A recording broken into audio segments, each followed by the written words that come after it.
Hey there everyone, what's up?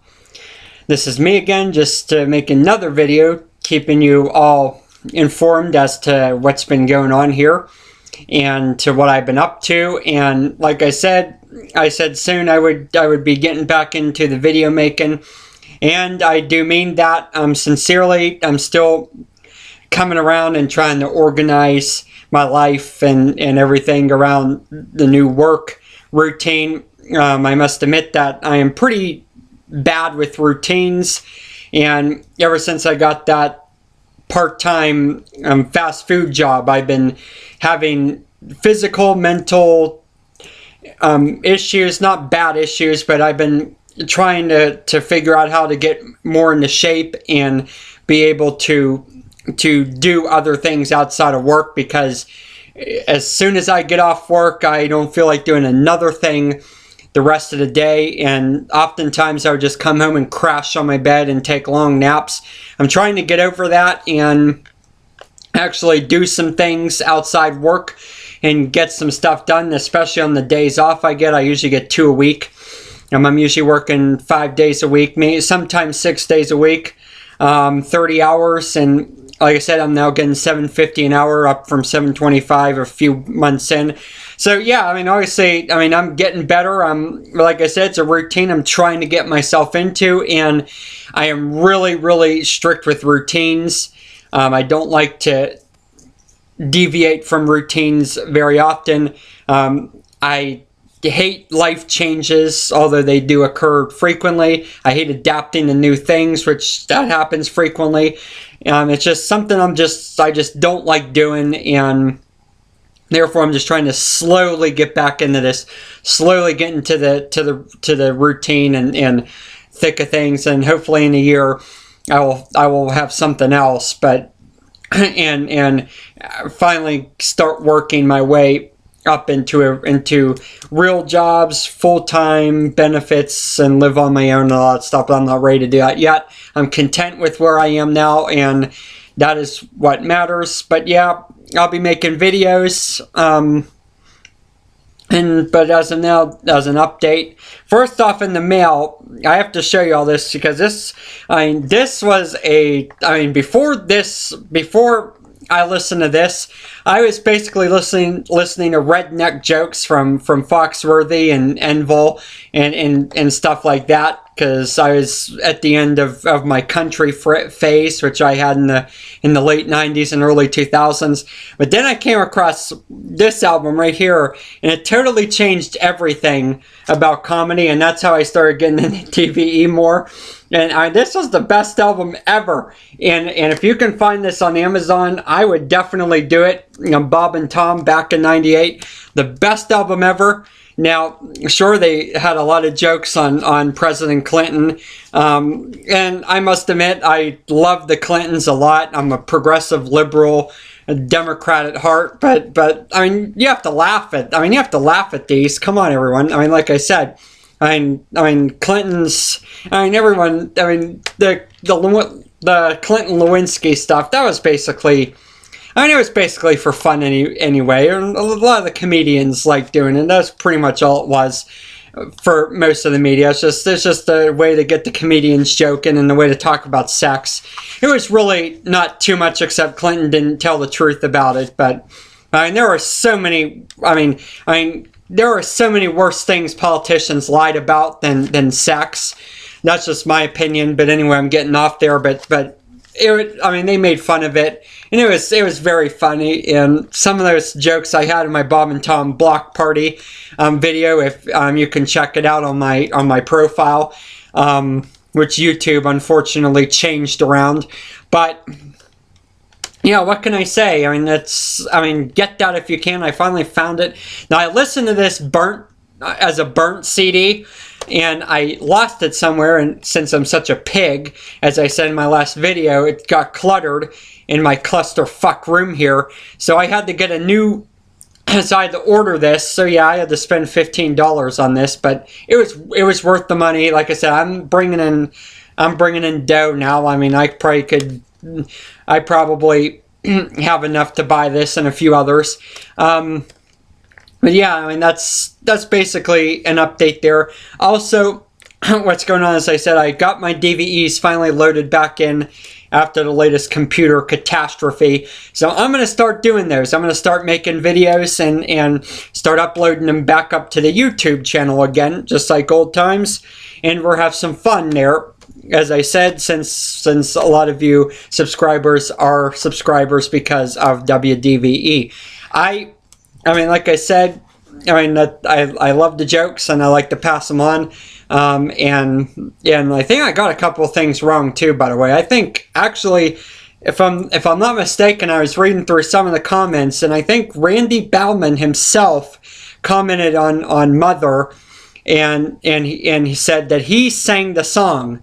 And if that is Randy Bauman's account, I mean, I totally apologize for getting that wrong. I mean, I just now I haven't read comments in years because there's no point, because I didn't have a webcam that really worked. But now I can basically do that now, and I read the comment. I'm very sorry about that. And let me see if I can change that too. I'm going to go back and edit it. But that was one of my favorite jokes off He's From Here.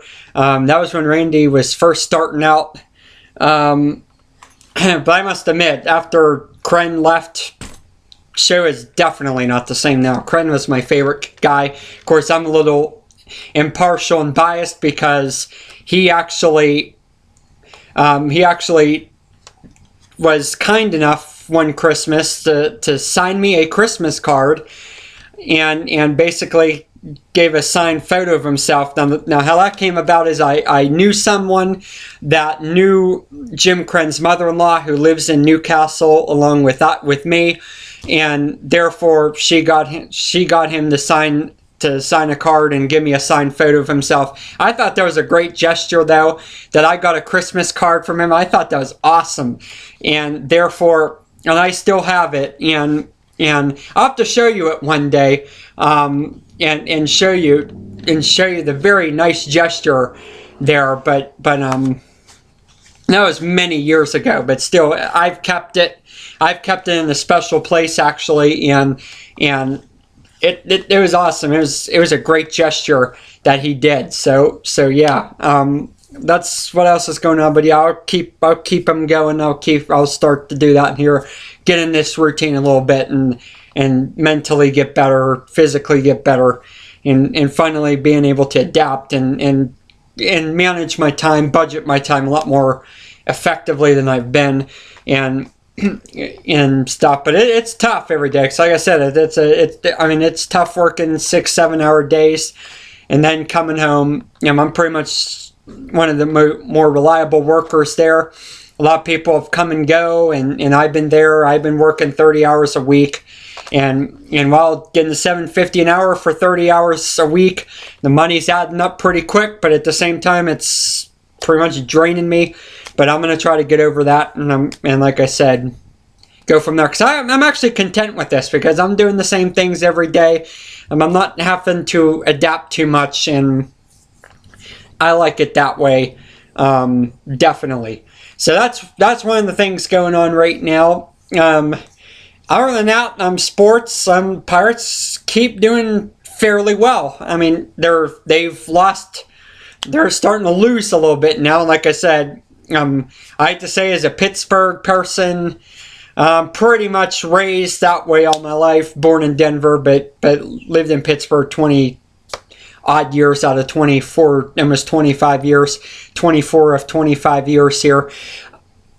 I've never really got into the baseball until recently, and then I like the Braves because of Ted Turner, and therefore that's who I support, and that's why I always root for the Sid Bream curse to continue. I want it to continue, but I know that it's going to end because it's just going to end because the Sid Bream curse, in my eyes, was that it's been 20 years since the Sid Bream incident, when the Pirates have had losing seasons every year. Ever since Sid Bream was ruled safe at home on a very, very bang, close play, could have went either way. Pirates have never had a winning season since, but that But this year, I would expect it to change because we still have a half a month of August and we still have the entire month of September for the Pirates to change that. And I think they're going to change it. I think because they only have like 10, 11 games left. So you're thinking, well, the Pirates are probably going to change that and finally get over that hump. And there we go. So I expect that to happen. The Sid Bream curse is probably over. It's a shame, but what can you do? I'm sure everyone in Pittsburgh's happy that we have that the Bream curse can finally be kissed goodbye and gotten rid of. But the next step though is getting to that playoff and getting to that postseason game, and I think they're going to do that too because the NL is so weak. That I think the Pirates will do it even if they have a major collapse. And who knows, maybe they won't have a collapse this year. This could be a year where they finally get over that hump and they're the Cinderella team everyone roots for, especially if their team's not in the playoffs this year. So I wish the Pirates good luck. So I wish them the best of luck.